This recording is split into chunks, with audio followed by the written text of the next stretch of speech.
പണിമുടക്കിയ air India ജീവനക്കാർക്കെതിരെ കടുത്ത നടപടിയുമായി air India express 25 cabin crew ജീവനക്കാരെ പിരിച്ചുവിട്ടു. ബൽറാം നെടുങ്ങാടി ഡൽഹിയിൽ നിന്ന് ചേരുന്നു. ബൽറാം, വിശദാംശങ്ങൾ.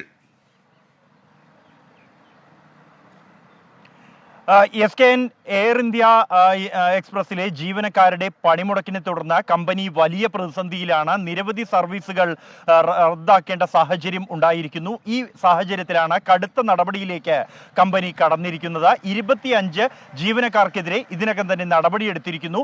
25 ക്യാബിൻ ക്രൂ ജീവനക്കാരെ കമ്പനി പിരിച്ചുവിട്ടിരിക്കുകയാണ്.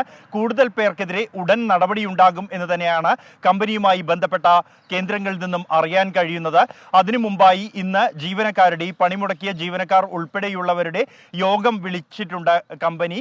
ഈ യോഗത്തിന്റെ സമയം അടക്കമുള്ള കാര്യങ്ങൾ സംബന്ധിച്ചുള്ള വിവരങ്ങൾ അല്പസമയത്തിനകം തന്നെ ലഭ്യമാകും. ജീവനക്കാർക്ക് പറയാനുള്ളത് എന്താണെന്ന് കേട്ട ശേഷം തുടർ നടപടികളിലേക്ക് കടക്കുക എന്നുള്ളതാണ് കമ്പനിയുടെ തീരുമാനം. വലിയ പ്രതിസന്ധിയാണ് ജീവനക്കാരുടെ ഈ പണിമുടക്കിനെ തുടർന്ന് കമ്പനിയിൽ ഉണ്ടായത്. ഇന്നലെ 300ഓളം ജീവനക്കാരാണ് പണിമുടക്കിയത്. അത് പണിമുടക്ക് ആഹ്വാനം ചെയ്തുകൊണ്ടല്ല, മറിച്ച് ഇവരെല്ലാം തന്നെ കൂട്ട സിക്ക് ലീവ് എടുത്തുകൊണ്ടാണ് കമ്പനിയെ പ്രതിസന്ധിയിലാക്കിയത്. പല ജീവനക്കാരും ഫോൺ സ്വിച്ച് ഓഫ് ചെയ്ത് പിന്നീട് അവരെ ബന്ധപ്പെടാൻ പോലും കഴിയാത്ത സാഹചര്യമുണ്ടാക്കി. പല വിമാന സർവീസുകളിലെയും ഭൂരിഭാഗം ജീവനക്കാരും സമരം ചെയ്തു.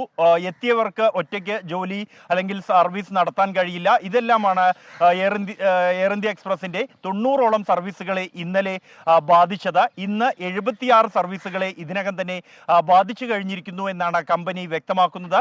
ഈ ഒരു സാഹചര്യത്തിലാണ് ഇത് മുന്നോട്ട് കൊണ്ടുപോകാൻ കഴിയില്ല എന്ന നിലപാടിലേക്ക് കമ്പനി എത്തുകയും തുടർന്ന് കടുത്ത നടപടിയിലേക്ക് കടക്കുകയും ആദ്യഘട്ടമായി 25 ജീവനക്കാരെ പിരിച്ചുവിടുകയും ചെയ്തിരിക്കുന്നത്. SKN. Okay, thank you. Balram നെടുങ്ങാടിയാണ് വിവരങ്ങൾ നൽകിയത്.